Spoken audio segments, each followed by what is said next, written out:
ସମସ୍ତଙ୍କୁ ADS knowledge ପଏଣ୍ଟରେ ସ୍ୱାଗତ ସହ ମୁଁ ଆପଣଙ୍କର ପ୍ରିୟ ଡିକେ ସାର୍। ଦେଖନ୍ତୁ ପିଲାମାନେ, ମୟୂରଭଞ୍ଜ ଜିଲ୍ଲାର ଗୃହରକ୍ଷୀ ପଦବୀ ପାଇଁ ଯେଉଁ ସାଧାରଣ ଜ୍ଞାନ ପରୀକ୍ଷା ହୋଇଥିଲା ତାର କ୍ୱେଶ୍ଚନକୁ ଆମେ ଆନାଲିସିସ୍ କରିବା। ଆନାଲିସିସ୍ କରିବା ପୂର୍ବରୁ ଯେଉଁମାନେ ନୂଆ କରିକି ଆସିଛନ୍ତି ସେମାନେ ଚ୍ୟାନେଲଟିକୁ ସବସ୍କ୍ରାଇବ୍ କରିବା ସହିତ ବେଲ୍ ଆଇକନ୍ର ଅଲ୍ ନୋଟିଫିକେସନ୍ ଅନ୍ କରିଦେବେ, କାହିଁକିନା ମୁଁ all job related notification, knowledgeable video ଏବଂ ଏକ୍ଜାମ୍ ଆନାଲିସିସ୍ ଭିଡ଼ିଓ ଏହି ଚ୍ୟାନେଲ୍ ମାଧ୍ୟମରେ ପ୍ରୋଭାଇଡ଼ କରିଥାଏ। ତେଣୁକରି ଭିଡ଼ିଓ ଛାଡ଼ୁ ଛାଡ଼ୁ ସିଧାସଳଖ ଆପଣମାନଙ୍କର ମୋବାଇଲକୁ ନୋଟିଫିକେସନ୍ଟିଏ ଚାଲିଯିବ ପିଲାମାନେ। ବୁଝିହେଲା ପିଲାମାନେ? କିଛି ଅସୁବିଧା ହେବ ନାହିଁ, ଡରିବାର କିଛି ନାହିଁ। ଚାଲନ୍ତୁ ବିଳମ୍ବ ନ କରି ଆରମ୍ଭ କରିବା। ଓକେ, ଦେଖନ୍ତୁ ପିଲାମାନେ, ବର୍ତ୍ତମାନ ସୁଦ୍ଧା ମୟୂରଭଞ୍ଜ ଜିଲ୍ଲାର ଯେଉଁ ଗୃହରକ୍ଷୀ ପାଇଁ ରିଟିନ୍ ଏକ୍ଜାମ୍ ହେଇଥିଲା ସେଇଥିରେ ଫୁଲ୍ ମାର୍କ 40 ରହିଥିଲା। ତାମାନେ 40ଟି ପ୍ରଶ୍ନ ରହିଥିଲା ଯେଉଁଗୁଡ଼ାକି ମଲ୍ଟିପୁଲ୍ ଚଏସ୍ର ରହିଥିଲା। ଏହାର ଅପସନ୍ରେ ଏ ବି ସି ଡି ଏଇ ଟାଇପ୍ର ରହିଥିଲା। ତେଣୁକରି ମୁଁ ଅପସନ୍ ଗୁଡ଼ା ଦେଇନାହିଁ। ଯେଉଁମାନେ ଏକ୍ଜାମ୍ ଦେଇଛନ୍ତି ସେମାନେ ସେଇ ଅପସନ୍ ଅନୁସାରେ ତାକୁ ଚେକ୍ କରିନେବେ। ବୁଝିହେଲା? ଚାଲନ୍ତୁ ନମ୍ବର 1 କ୍ୱେଶ୍ଚନ୍ସକୁ ଆମେ ଦେଖିବା। କ'ଣ କହୁଛି ନା ମୟୂରଭଞ୍ଜ ଜିଲ୍ଲାରେ କେତୋଟି ବିଧାନସଭା କ୍ଷେତ୍ର ରହିଛି? ତାମାନେ ମୟୂରଭଞ୍ଜ ଜିଲ୍ଲାରେ ସର୍ବମୋଟ ଆମର ବିଧାନସଭା କ୍ଷେତ୍ର ରହିଛି 9ଟି। ବୁଝିହେଲା?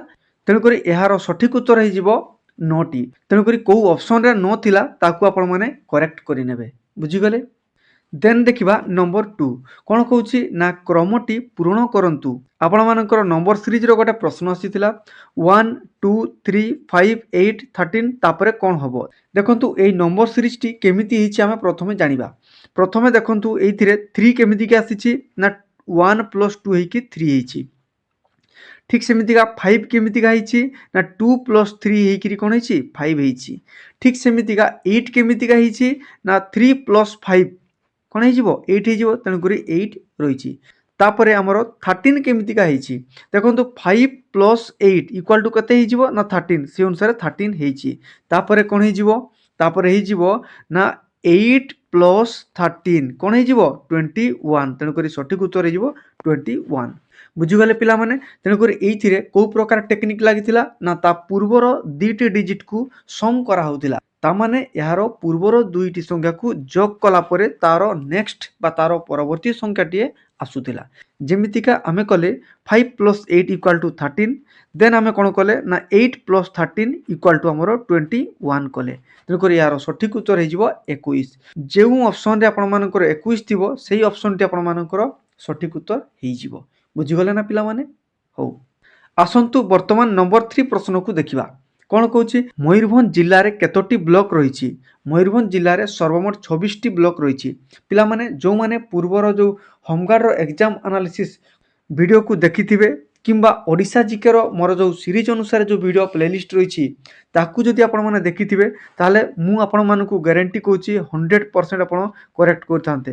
ସମସ୍ତ କ୍ୱେଶ୍ଚନ୍ ଗୁଡ଼ା ଆମର ଓଡ଼ିଶା ଜିକେର ଯେଉଁ ସିରିଜ୍ ୱାଇଜ୍ ଯେଉଁ ଆନାଲିସିସ୍ କରିଛି ସେଇ ଭିଡ଼ିଓରୁ ଦେଖିବେ ଏବଂ ଆପଣମାନଙ୍କର ହୋମଗାର୍ଡ଼ର ଆନାଲିସିସ୍ ଭିଡ଼ିଓରେ ଏଇସବୁ କ୍ୱେଶ୍ଚନ୍କୁ ମୁଁ ଆନାଲିସିସ୍ କରିଥିଲି।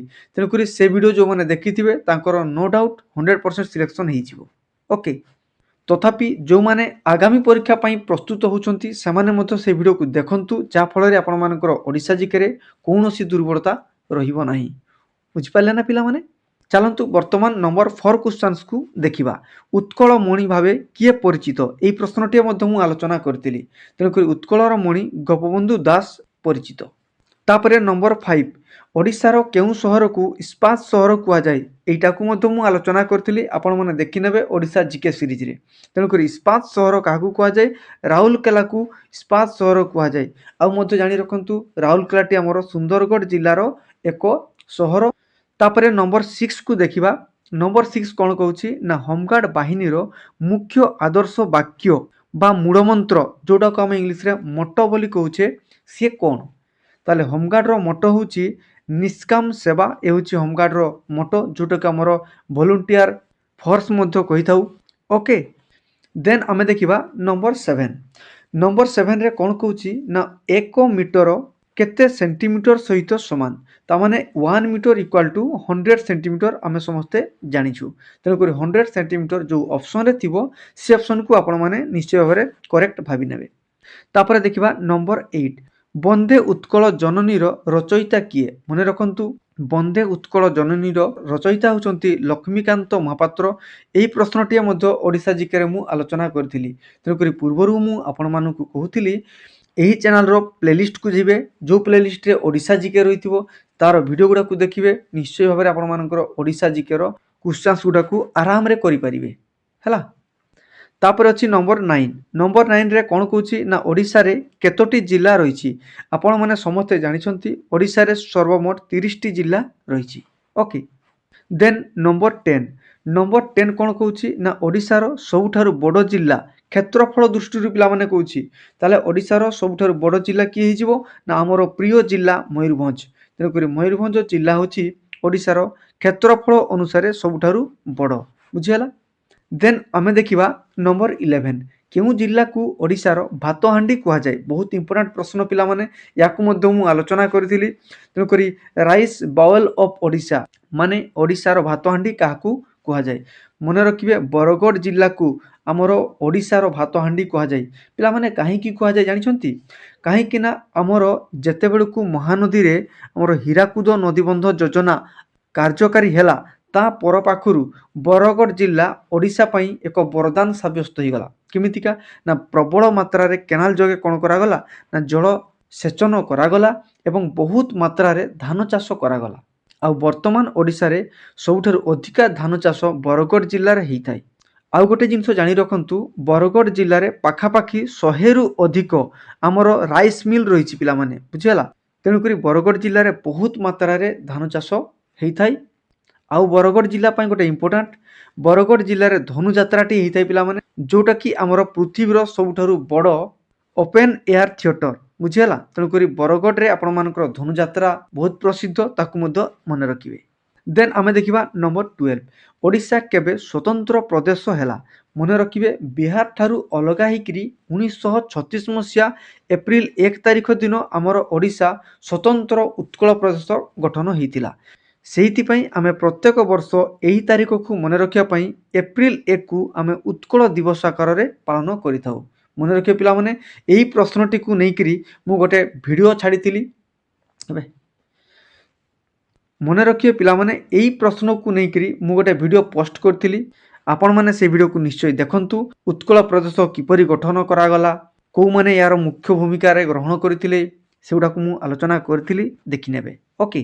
ତା ସହିତ ଏହାର PDF ପାଇଁ ଆମର official Telegram channel ADS knowledge point, ତାକୁ ସର୍ଚ୍ଚ କରି ମଧ୍ୟ ଜଏନ୍ କରିପାରିବେ। ନହେଲେ ତାର ଲିଙ୍କ୍ ମଧ୍ୟ ଡେସ୍କ୍ରିପସନ ବକ୍ସରେ ମୁଁ ରଖିଦେଇଥିବି, ନିଶ୍ଚୟ ଜଏନ୍ କରିବେ ପିଲାମାନେ। ଆଉ ଯାହା କିଛି ଅସୁବିଧା ହେବ ମୋ ସହିତ ସିଧାସଳଖ ଆପଣମାନେ ଯୋଗାଯୋଗ କରିପାରିବେ। ମୋର official Telegram group DK sir Odisha, ସେଇଥିରେ ମଧ୍ୟ ଜଏନ୍ କରିପାରିବେ। ତାର ଲିଙ୍କ୍ ମଧ୍ୟ ଡେସ୍କ୍ରିପସନ ବକ୍ସରେ ରହିଛି। ବୁଝିଗଲେ ପିଲାମାନେ? ତେଣୁକରି କିଛି ଅସୁବିଧା ହେବ ନାହିଁ। ଓକେ। ଚାଲନ୍ତୁ ବର୍ତ୍ତମାନ ଆମେ ଦେଖିବା 13 ନମ୍ବର ପ୍ରଶ୍ନକୁ। 13 ନମ୍ବର ପ୍ରଶ୍ନ କ'ଣ କହୁଛି ନା ଉତ୍କଳ ଗୌରବ ଭାବେ କିଏ ପରିଚିତ? ତାହେଲେ ଉତ୍କଳ ଗୌରବ ଭାବେ ମଧୁସୂଦନ ଦାସ ପରିଚିତ। ଏହି ପ୍ରଶ୍ନ ମଧ୍ୟ ମୁଁ ଆପଣମାନଙ୍କୁ ଓଡ଼ିଶା ଜିକେରେ ଆଲୋଚନା କରିଦେଇଥିଲି। ଦେନ୍ ଦେଖିବା ନମ୍ବର 14। ଭାରତର କ୍ଷେତ୍ରଫଳ ଦୃଷ୍ଟିରୁ ସବୁଠାରୁ ବଡ଼ ରାଜ୍ୟ କିଏ? ଦେଖନ୍ତୁ ଏରିଆ ୱାଇଜ୍ ଆମେ ଦେଖିବା, ତାହେଲେ ରାଜସ୍ଥାନ ହେଉଛି ସବୁଠାରୁ ବଡ଼ ରାଜ୍ୟ। କିନ୍ତୁ ସବୁଠାରୁ ଛୋଟ ରାଜ୍ୟ କିଏ ଜାଣିଛନ୍ତି? ସବୁଠାରୁ ଛୋଟ ରାଜ୍ୟ ହେଉଛି ଗୋଆ। ମନେ ରଖିବେ ଆମ ଭାରତର ସବୁଠାରୁ ଛୋଟ ରାଜ୍ୟ ହେଉଛି ଏରିଆ ୱାଇଜ୍ ଗୋଆ ହେଇଯିବ। ଆଉ ଯଦି ବଡ଼ ରାଜ୍ୟ କହିବ ତାହେଲେ ରାଜସ୍ଥାନ ହେଇଯିବ। ଓକେ। ଠିକ୍ ସେମିତିକା ଭାରତର ଜାତୀୟ ପୁଷ୍ପ ନ୍ୟାସନାଲ ଫ୍ଲାୱାର କିଏ ହେଇଯିବ? ପଦ୍ମ ହେଇଯିବ ପିଲାମାନେ ହେଲା। ସେମିତିକା ନ୍ୟାସନାଲ ଏନିମଲ ମନେ ରଖିବେ ଟାଇଗର ହେଇଯିବ। ନ୍ୟାସନାଲ ଫ୍ରୁଟ୍ସ କ'ଣ ହେଇଯିବ? ମ୍ୟାଙ୍ଗୋ ହେଇଯିବ ପିଲାମାନେ, ଆମ୍ବ ହେଲା। ନ୍ୟାସନାଲ ବାର୍ଡ କ'ଣ ହେଇଯିବ ନା ପିକକ୍, ଯେଉଁଟାକୁ ଆମେ ମୟୂର ମଧ୍ୟ କହିଥାଉ। ତେଣୁକରି ଏଇ ଟାଇପ୍ର କ୍ୱେଶ୍ଚନ୍ସକୁ ମଧ୍ୟ ମୁଁ ଆଲୋଚନା କରିଥିଲି। ପ୍ଲେଲିଷ୍ଟକୁ ଯାଇକରି ସେ ଭିଡ଼ିଓକୁ ନିଶ୍ଚୟ ଦେଖନ୍ତୁ। ନେକ୍ସଟ ଦେଖିବା ନମ୍ବର 16। ଭାରତର ସମ୍ବିଧାନର ଜନକ କାହାକୁ କୁହାଯାଏ? ତେଣୁକରି ଭାରତର ସମ୍ବିଧାନର ଜନକ ହେଉଛନ୍ତି ଡକ୍ଟର BR ଆମ୍ବେଦକର, ଯିଏକି ଆମ ଭାରତର ସମ୍ବିଧାନକୁ ରଚନା କରିଥିଲେ। ଦେନ୍ ଦେଖିବା ନମ୍ବର 17। ଷ୍ଟାଚ୍ୟୁ ଅଫ୍ ୟୁନିଟି କାହା ପାଇଁ ନିର୍ମିତ? ଦେଖନ୍ତୁ ପିଲାମାନେ ବହୁତ ଇମ୍ପୋର୍ଟାଣ୍ଟ ପ୍ରଶ୍ନ। ଷ୍ଟାଚ୍ୟୁ ଅଫ୍ ୟୁନିଟି, ଦେଖନ୍ତୁ ଷ୍ଟାଚ୍ୟୁ ଅଫ୍ ୟୁନିଟି এইটা হচ্ছে ଆପଣମାନଙ୍କର ସର୍ଦ୍ଦାର ବଲ୍ଲଭ ଭାଇ ପଟେଲ, ଯିଏକି ଆମର ଆଇରନ୍ ମ୍ୟାନ୍ ମଧ୍ୟ କୁହାଯାଏ। ତେଣୁକରି ସର୍ଦ୍ଦାର ବଲ୍ଲଭ ଭାଇ ପଟେଲ ତାଙ୍କର ଯେଉଁ ମୂର୍ତ୍ତିଟିଏ ରହିଛି, ଷ୍ଟାଚ୍ୟୁଟିଏ ରହିଛି, ତାକୁ ଷ୍ଟାଚ୍ୟୁ ଅଫ୍ ୟୁନିଟି କୁହାଯାଏ। କାହିଁକି ଷ୍ଟାଚ୍ୟୁ ଅଫ୍ ୟୁନିଟି କୁହାଯାଏ? ନା ୟୁନିଟି ମାନେ ହେଉଛି ଏକତା। ସେ ଭାରତକୁ जो खंड खंड गड़जात राज्य परिणत रही सी एकजुट करथिले सेहिथिपई तांकू एवं तांकर मूर्ति को स्टैच्यू ऑफ यूनिटी कह जाए। ओके पिला माने या विषय आउ टिके एक्स्ट्रा फैक्ट जानि नबा। देखंतु स्टैच्यू ऑफ यूनिटी प्रथम थर पई 2010 मसिया रे नरेंद्र मोदी को द्वारा अनाउंस कराइथिला। सेहि दिन पाखरु कार्य आरंभ होइकरी 31 अक्टोबर 2018 मसिया रे यार कोन हितिला ना कार्य समाप्त होइतिला बा उद्घाटन होइतिला। तेणुकरी परीक्षा जदि आसे आपण मानकर उद्घाटन किए करथिले नरेंद्र मोदी करथिले। केबे करथिले ना 2018 मसिया अक्टोबर मास 31 तारिख रे तांकर जन्मदिन सेहि दिन रे से कोन करथिले ताकू उद्घाटन करथिले स्टैच्यू ऑफ यूनिटी। एइटा कोठी अछि आपण माने जानिथिबे गुजरात राज्य। से गुजरात राज्यर गोटे नदी अछि नर्मदा नदी। सेहि नर्मदा नदी रे गोटे बंध अछि। सेहि बंधर ना अछि सेहि सरोवर बंधर कूଳରେ पृथ्वीर सबुठारु उच्च 182 मीटर हाइट्र एही मूर्तिटिए रही पिलामाने। तेणुकरी आपण मैंने जदि केबे गुजरात जाती ताले स्टैच्यू ऑफ यूनिटी को देखिया पई भूलिबे नहीं। बुझिला बहुत इंपोर्टेंट मु डिटेल आपण मानकु आलोचना करदेली। ओके नेक्स्ट देखिबा नंबर 18 ओडिशार केउ जिल्ला सर्वाधिक जनसंख्या विशिष्ट माने सबुठारु केउ जिल्ला रे अधिक जनसंख्या देखा देइथाय ताले यार सठिक उत्तर हेजिवो गंजाम जिल्ला। आम ओडिशार सबुठारु अधिका जनबसती जिल्ला होची गंजाम जिल्ला मन रखियो पिला माने। देन आमे देखिबा 19 नंबर 19 नंबर प्रश्न आपण मानकर भारतर लोकसभार आसन संख्या केते बोली पचारिथिला। देखंतु भारतर लोकसभार आसन संख्या हमर जो वर्तमान 18तम जो लोकसभा होइतिला इलेक्शन 2024 मसिया रे सेही अनुसार देखिया पई गले हमर 543 टी कोन हितिले ना लोकसभा पई एमपी निर्वाचित होइतिले। तेणुकरी तांकर आसन संख्या होइतिला 543 किंतु जेते बेले पाखरु संविधान तयारी हिची सेही दिन पाखरु हमर लोकसभा पई 552 टी सीट रहितिला पिला माने मन रखिबे। मु आपण मानकु एक्स्ट्रा फैक्ट कहूची तेणुकरी टिके ध्यान देकी सुनिबे। टोटल हमर 552 टी लोकसभा पई आसन रहितिला। ता भितरु दुईटी थिला आंग्लो इंडियन पई आउ 20 टी थिला हमर यूनियन टेरिटरी पई एवं 530 टी रहितिला हमर स्टेट पई हैला। तेणुकरी 530 टी स्टेट पई रहितिला आउ 20 टी आपण मानकर यूनियन टेरिटरी माने केंद्र शासित अंचल मानक पई आउ दुईटी आंग्लो इंडियन पई। किंतु परे परे एही आंग्लो इंडियन पई जो दुईटी सीट रिजर्व हेतिला ताकू ओमिट करागला ताकू अमेंडमेंट करागला। तेणुकरी आमर संविधान रे 550 टी कोन थिला ना टोटल आमर लोकसभा पई आसन रहिछि। किंतु 2024 मसियार जो इलेक्शन हेतिला 18तम लोकसभा इलेक्शन सेही अनुसार देखिया पई गले आमर 543 टी लोकसभा आसन रहिछि। तेणुकरी 19 नंबर सठिक उत्तर हेजिवो 543 टी। आपण मानकर जो ऑप्शन रे रहिथियो 543 ताकू सठिक बोलिकरी उत्तर को निश्चय भाबी नेबे। ओके नेक्स्ट देखिबा नंबर 20 सूर्यंक ठारू आमे केउ विटामिन पाई थाउ। देखंतु पिला माने यार सठिक उत्तर हेजिवो विटामिन डी। सूर्यंक पाखरु आमे विटामिन डी पाई थाउ। ओके देन आमे देखिबा 21 ओडिशार सर्वोच्च पर्वत शिखरर नाम कोन। देखंतु आम ओडिशार उच्चतम शिखर तार ना होछि देवमाली मन रखिबे। एक्स्ट्रा फैक्ट जानी रखंतु पिला माने सबुठारु उच्चतम पर्वत शिखर होछि देवमाली जोटा कि हमर ईस्टर्न घाट पर्वतमाला तार एक अंश। एही शिखरटी आपण मानकर कोरापुट जिल्ला रे अवस्थित मन रखिबे। यार उच्चता होछि समुद्र पतन ठारू 1672 मीटर मन रखिबे पिला माने। तेणुकर 1672 मीटर होछि यार उच्चता। द्वितीय रे रहिछि महेंद्रगिरी मन रखिबे पिला माने। महेंद्रगिरी मध्य आपण मानकर गजपति जिल्ला रे अवस्थित। तेणुकरी कौ पर्वत कौ जिल्ला रे अवस्थित ताकू मध्य आपण मानकू जानिबाकू पड़िबो हैला पूरा बुझी गले। तेणुकरी देवमाली जो ऑप्शन रे आपण मानकर रहिथिबो से होछि सठिक उत्तर। देन आमे देखिबा 22 एक वर्ष रे केतोटी सप्ताह रही थाई। बहुत इजी प्रश्न पिला माने। एक सप्ताह रे हमर 52 टी सप्ताह रही थाई आउ एक वर्ष समान 365 दिन एवं जोठी अधिवर्ष लागिवो सेठी आपण मानकर 366 दिन होई जिवो ताकू मध्य मन रखिबे। देन आमे देखिबा 23 नंबर प्रश्न को शिक्षक दिवस केबे पालन करा जाय। टीचर्स डे केबे पालन करा जाय पिला माने सेप्टेम्बर 5 तारिख दिन टीचर्स डे पालन करा जाय। तेणु करी डे गुडा आपण मानक पय बहुत इंपोर्टेंट। एही प्रश्न मध्य मु आपण मानक गोटे वीडियो नै कि आस्तिली डेट आउ डेज। तेणु करी से इंपोर्टेंट वीडियो को मध्य देखि नेबे जो मानकर आगामी एसआई किंबा कनेस्टेबल ता सहित अन्य आपण मानकर ओडिसा रो किंबा जे कोनोसी भी कॉम्पिटिटिव पई प्रिपरेशन करूथिले ପ୍ଲେଲିଷ୍ଟ କୁ ଯାଇକି ସେ ଭିଡ଼ିଓ ଗୁଡ଼ାକୁ ନିଶ୍ଚୟ ଦେଖିନେବେ ପିଲାମାନେ। ଇମ୍ପୋର୍ଟାଣ୍ଟ ଡେଜ୍ ଆଉ ଡେଟ୍ର ପ୍ରଶ୍ନ ମଧ୍ୟ ଆସିଥାଏ। ନେକ୍ସଟ ନମ୍ବର 24 ସଂଖ୍ୟା 7କୁ ରୋମାନ ଲିପିରେ କିପରି ଲେଖାଯାଏ? ରୋମାନ ଲିପିରେ ଆପଣମାନେ ଜାଣିଛନ୍ତି VII ଲେଖାଯାଏ, VII ବୁଝିଗଲା। ସେହିପରିକା ଆମର 10টিକୁ X ବୋଲିକି ଲେଖାଯାଏ। ଦେନ୍ ଆମେ ଦେଖିବା 25 ଓଡ଼ିଶାର ମୁଖ୍ୟ ଫସଲ କ'ଣ? ଦେଖନ୍ତୁ ଓଡ଼ିଶାର ମୁଖ୍ୟ ଫସଲ ହେଉଛି ଧାନ, ଆପଣମାନେ ସମସ୍ତେ ଜାଣିଛନ୍ତି। ତେଣୁକରି ସଠିକ୍ ଉତ୍ତର ଧାନ ଯେଉଁ ଅପସନରେ ଥିବ ସେ ଅପସନକୁ ଆପଣମାନେ ଠିକ୍ କରିବେ। ନେକ୍ସଟ ଦେଖିବା 26 ଭାରତର ଜାତୀୟ ଖେଳ କ'ଣ? ଦେଖନ୍ତୁ ଭାରତର ସେମିତି କିଛି ଅଫିସିଆଲି ଜାତୀୟ ଖେଳ ନାହିଁ, ବୁଝିଗଲା। ନ୍ୟାସନାଲ ସ୍ପୋର୍ଟସ ଆମର ଅଫିସିଆଲି ଇଣ୍ଡିଆର ସେମିତି କିଛି ନାହିଁ, କିନ୍ତୁ ଆମର ଯେହେତୁ ଆମ ଇଣ୍ଡିଆ ହକି ସ୍ପୋର୍ଟସ ପାଇଁ ବହୁତ ଡୋମିନେଣ୍ଟ ରହିଛି ୱାର୍ଲଡରେ, ତେଣୁକରି ହକି ହେଉଛି ଆମର ଭାରତର ଜାତୀୟ ଖେଳ।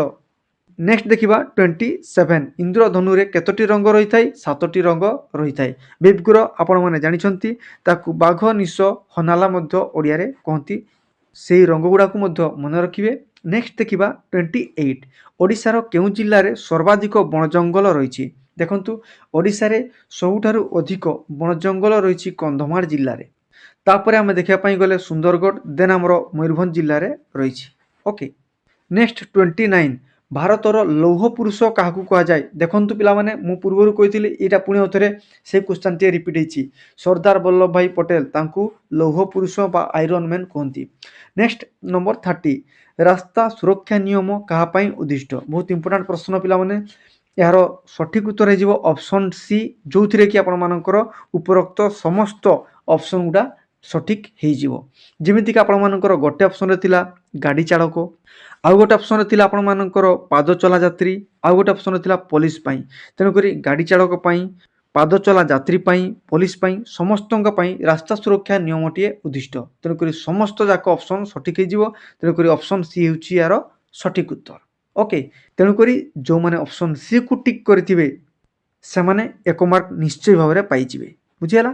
ନେକ୍ସଟ ଦେଖିବା ନମ୍ବର 31 ମୟୂରଭଞ୍ଜର କେଉଁ ଜଳପ୍ରପାତ ଓଡ଼ିଶାର ସର୍ବୋଚ୍ଚ ଜଳପ୍ରପାତ ଭାବେ ଜଣାଶୁଣା? ଦେଖନ୍ତୁ ଓଡ଼ିଶାରେ ଶିମିଳିପାଳ ଆମର ନ୍ୟାସନାଲ ପାର୍କ ରହିଛି।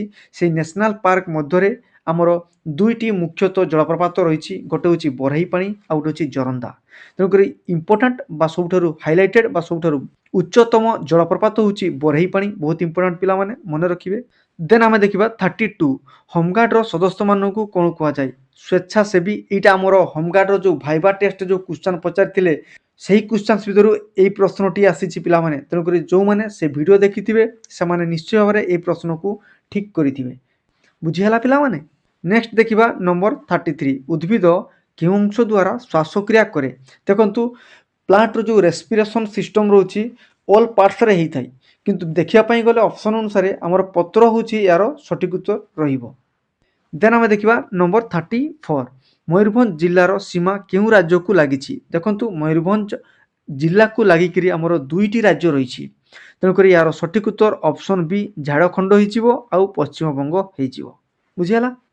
ଏହି ପ୍ରଶ୍ନଟିଏ ମଧ୍ୟ ମୁଁ ପୂର୍ବର ଯେଉଁ କ୍ୱେଶ୍ଚନ୍ ଆନ୍ସର ଆନାଲିସିସ୍ ରହିଥିଲା ହୋମଗାର୍ଡର, ସେଇଥିରେ ମୁଁ କହିଥିଲି ଯେ ନିଜ ନିଜ ଜିଲ୍ଲାକୁ ଲାଗିକିରି ବା ନିଜ ନିଜ ଜିଲ୍ଲାରେ ଇମ୍ପୋର୍ଟାଣ୍ଟ ରିଭର୍ସ କ'ଣ ଥିଲା, ଇମ୍ପୋର୍ଟାଣ୍ଟ ନ୍ୟାସନାଲ ହାଇୱେ କ'ଣ ଥିଲା, ସେହିସବୁ ରିଲେଟେଡ୍ ପ୍ରଶ୍ନ ପଢ଼ିକି ଯିବେ କୁହାହେଇଥିଲା।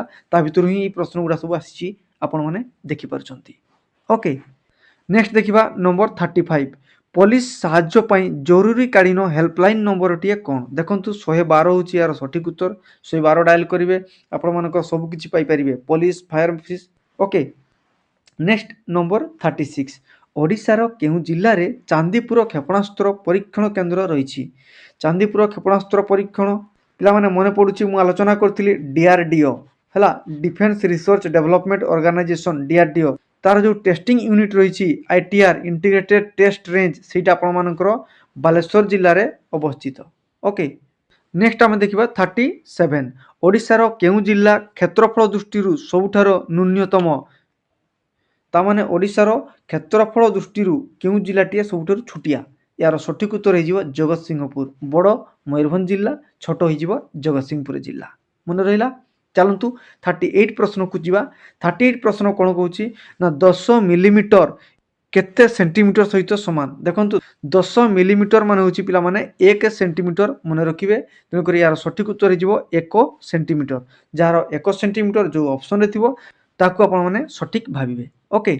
नेक्स्ट देखिबा 39 जदि 13 टी कलमर मूल्य 143 टंका हुए तेबे 11 टी कलमर मूल्य केते हेबो देखंतु 13 टी कलमर मूल्य 143 टंका गोटे कलमर मूल्य 143 बाई केते हिजिवो 13 हिजिवो याकू आमे काटिले केते हिजिवो ना 11 हिजिवो तेनु करी गोटे कलमर दाम रहउची केते 11 टंका आउ 11 टी कलमर दाम हिजिवो 11 गुणन 11 समान केते हिजिवो 121 टंका बुझियला तेनु करी सठिक उत्तर हिजिवो 121 टंका।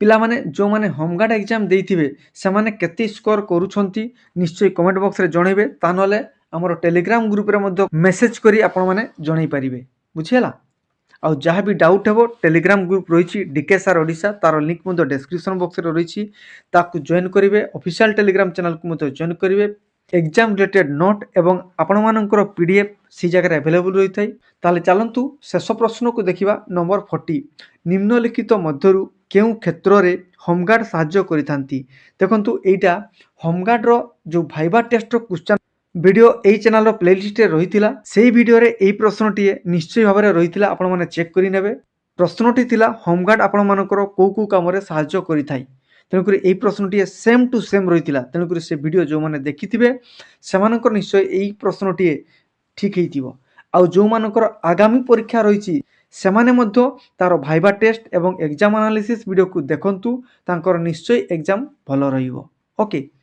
चलतु प्रश्न को जीवा देखिबा होमगार्ड रो कार्य ट्रैफिक नियंत्रण निर्वाचन परिचालना मेला और उत्सव रे शांति रक्षा तांकर मुख्य कार्य रही है तेणुक यार सठिक उत्तर हो option number D all of the above बुझिपारे पिला माने तेणुक ये थिला मयूरभंज जिल्लार होमगार्ड रो लिखित परीक्षार प्रश्नर एनालिसिस 40 टी जाक प्रश्न को मु एनालिसिस करदेली 40 टी प्रश्न आपण माने केते नंबर पाइथिबे निश्चय कमेंट बॉक्स रे जणैबे आउ जो मानकर आगामी परीक्षा अच्छी से प्लेलिस्ट को जाकरी भाइबा टेस्ट एवं रिटिन एग्जाम रे जो क्वेश्चन सब आसुची तार एनालिसिस वीडियो को देखि नेबे से प्लेलिस्ट को जाकरी आउ एपरी वीडियो एवं जॉब रिलेटेड नोटिफिकेशन एवं नॉलेजेबल वीडियो पाया पई हेले चैनल टी को निश्चय भाव में सब्सक्राइब करने सहित बेल आइकन रो ऑल नोटिफिकेशन ऑन कर देबे बुझियला कहीं ना मु जेमिति वीडियो छाड़ेबी आपण मानक मोबाइल को सेमिति नोटिफिकेशन टी चली जिवो जा फल रे आपण माने शीघ्र वीडियो टी को देखिबे आउ शीघ्र जानि जिवे बुझियला वीडियो को लाइक करिवे सांग मानक निकट को जबरदस्त शेयर करिवे